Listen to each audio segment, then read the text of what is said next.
Same shit that everybody else been saying since I moved to 147. I ain't fought nobody.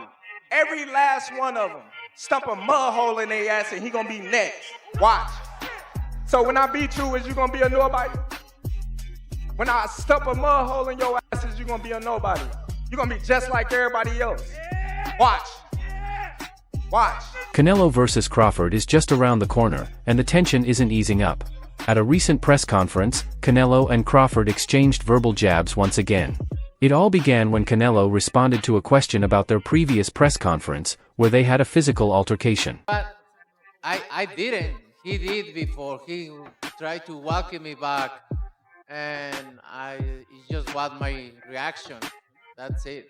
I think he don't did them because he really wanted to do. I think Turki Al-Ashi told him, you need to do something. And he did. He did. And now... Not only that, after the press conference, Crawford made it clear that he's been laughing at Canelo's madness and is enjoying all the drama. Laughed at it, as you can see. You know, I love things like that. You know, it excites me. I'm more motivated than ever now. Terence Crawford spoke about the last press conference where Canelo Alvarez pushed him during the face-off. He clarified that the push didn't shake him at all and hasn't affected his approach to the fight. Wasn't nothing, you know what I mean? Like, that little push didn't do nothing, as you can see. But come fight time, we're not going to be pushing, we're going to be punching, so it doesn't even matter. Not only the last press conference, but this one also featured a death stare face-off. New boxing promoter Dana White, previously working under the UFC label, had to personally intervene to separate the two.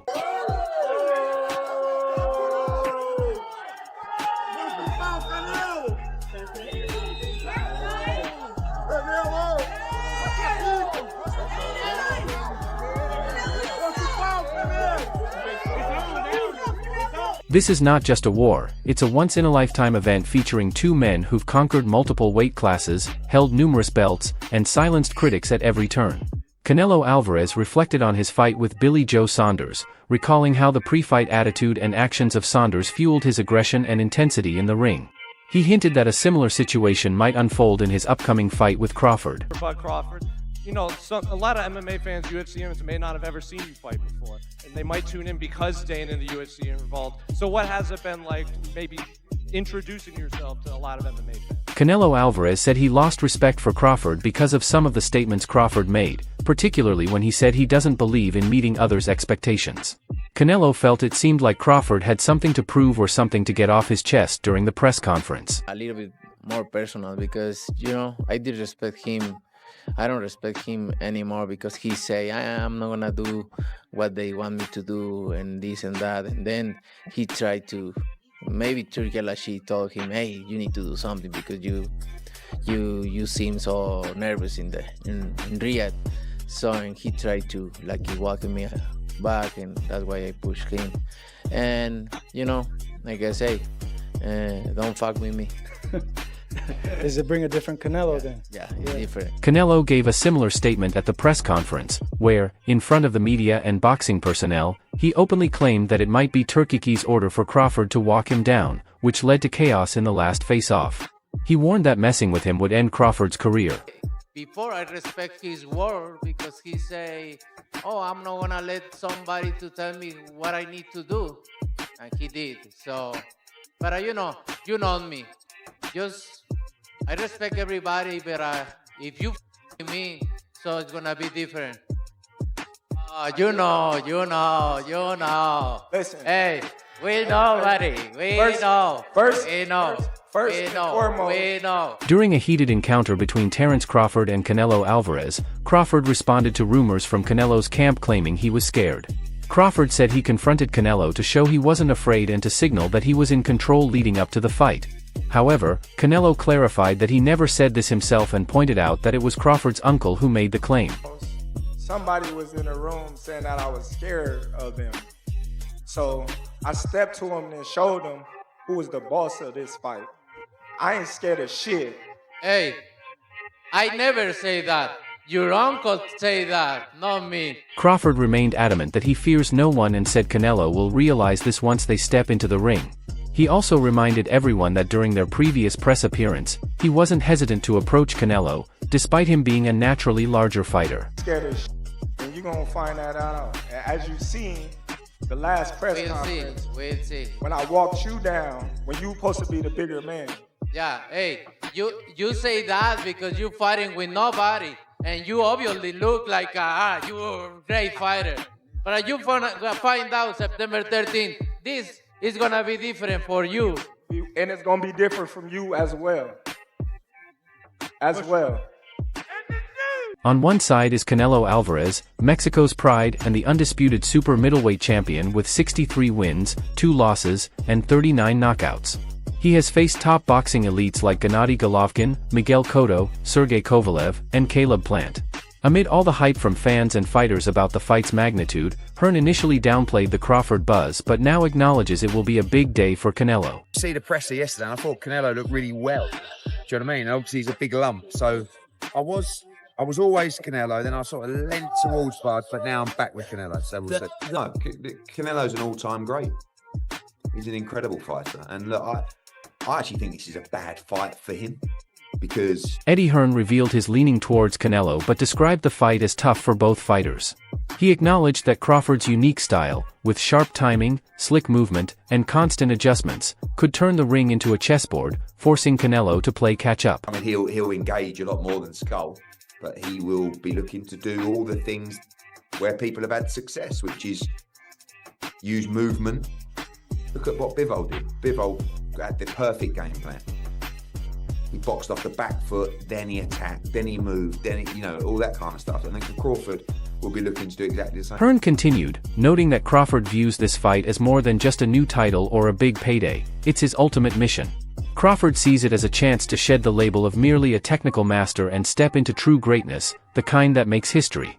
According to Hearn, Crawford isn't chasing clout, he's chasing legacy. It's a fight that's probably quite personal to him to prove himself as a great. And there is no doubt that if he wins this fight, he's a great. I mean, he's a pound for pound tremendous fighter, but he also addressed the elephant in the room, the size difference.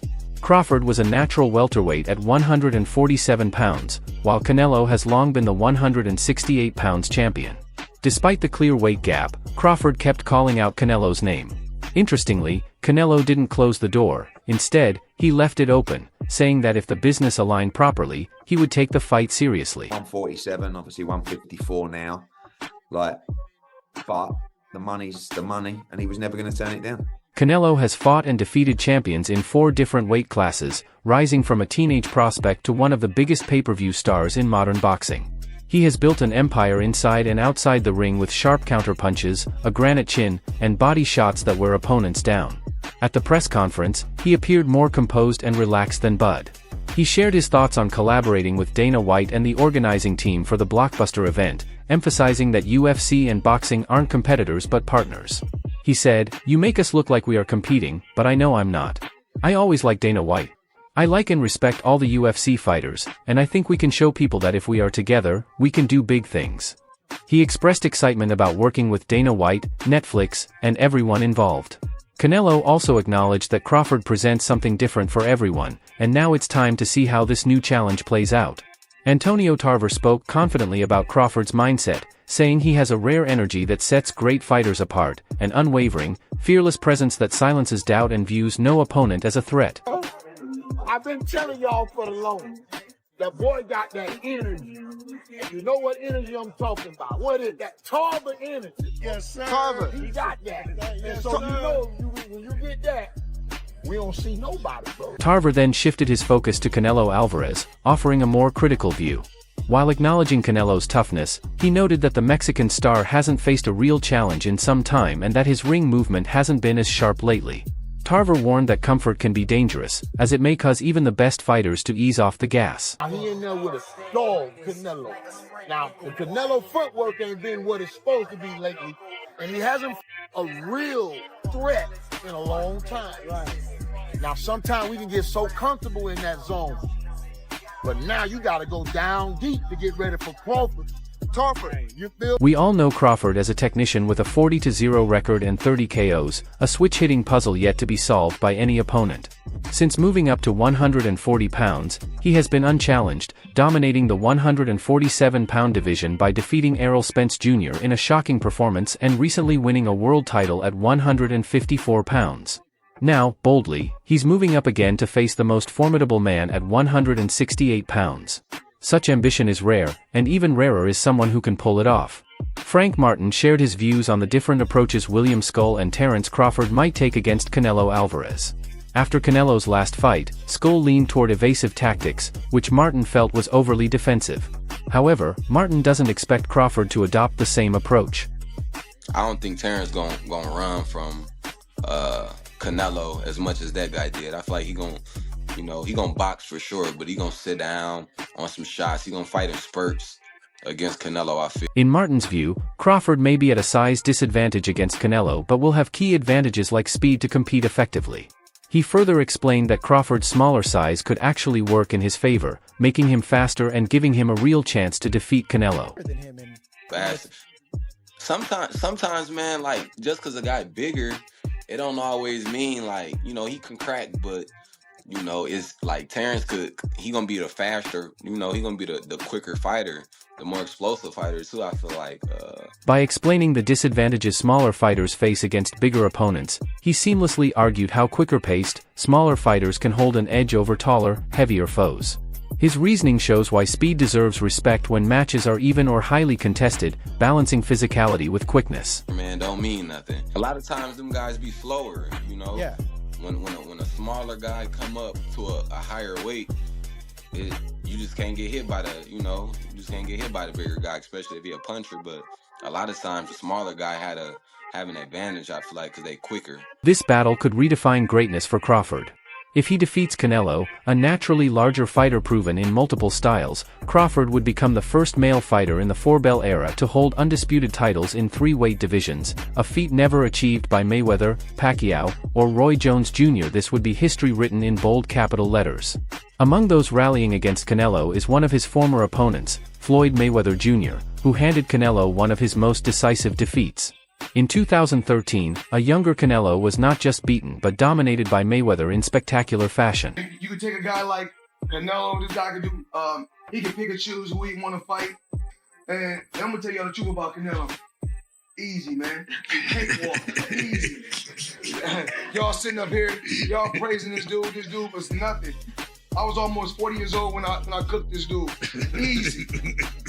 Y'all always disrespecting our fighters. The weight difference might affect the fight, but physically, both fighters are on equal footing, which explains the confidence from both camps.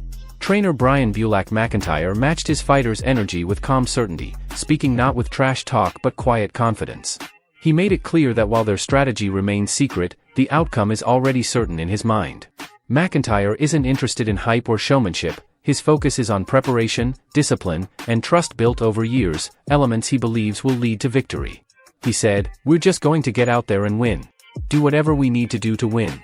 I ain't going to give out the game plan or nothing like that. But what everybody thinks, it's just I know we're going to win." Notably, Crawford boasts a higher knockout rate of 73% compared to Canelo's 63.9%, impressive given Crawford's lighter weight classes for most of his career. Yet, rivals remain rivals. Oscar de la Hoya has criticized the fight, the promoters, and even the dinner Canelo and Crawford attended with Turki Alalshik. The ridiculous promotion of Canelo Crawford has given me lots of good ammunition. Ooh, first, let's take it back to last week when this photo was taken of Canelo and Crawford having dinner together. Like they're best friends. I love you, man. They're buddies, like they were family. Oscar de la Hoya expressed frustration about the fight, criticizing the overly polished and friendly tone between the fighters, which he feels has dulled boxing's edge. He argued that fans don't watch for mutual admiration but for the fire, tension, and raw energy that make a fight feel like a war.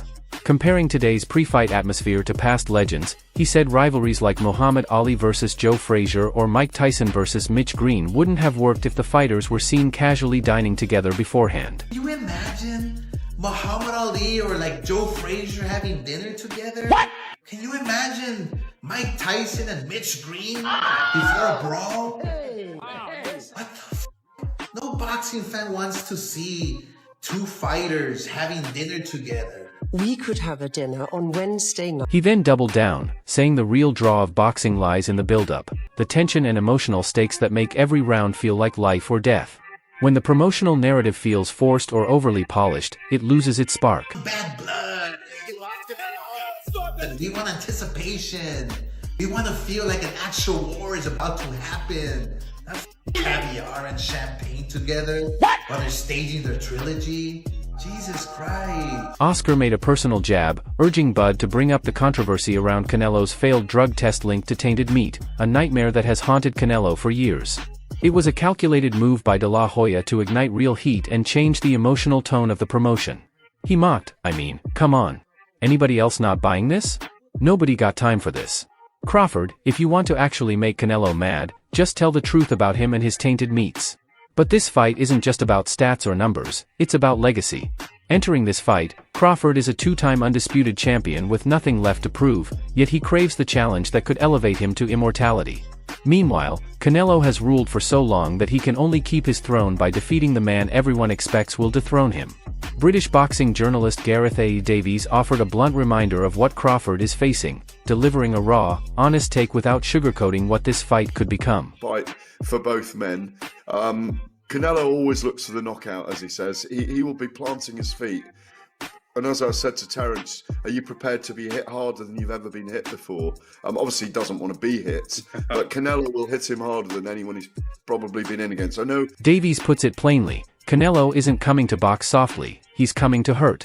He fights flat-footed, plants himself, and hunts for the knockout like a man on a mission. Crawford, on the other hand, has never faced shots like the ones Canelo is about to deliver. This fight will test not just skill, but durability, heart, and pure will. It won't be just tactical chess, it will be a war where every clean punch can change everything. Davies leaves a chilling question, is Crawford truly ready for that level of fire? Spence hits hard, but it wasn't the same Errol Spence that he fought. And he's up against one of the all-time greats of Mexican boxing on September the 13th at the Allegiant Stadium in Las Vegas. It's a really big fight for him. It's a legacy fight because his resume isn't anything like Saul Canelo Alvarez's legacy. The heat, drama, and anticipation make it clear this isn't just another boxing match, it's a clash of legacies, pride, and raw emotion. With every press conference, quote, and stare down, the fire only grows. Whether it's respect or rivalry, calm strategy, or intense tension, one thing's certain, when Canelo Alvarez and Terence Crawford step into the ring, the world will be watching to see who makes history. If you felt the heat in this breakdown, hit like, subscribe for more real fight talk, and drop your prediction in the comments. Is Crawford really getting under Canelo's skin, or will the Mexican superstar silence all doubt again? Let us know below and stay tuned, this fight is only getting bigger.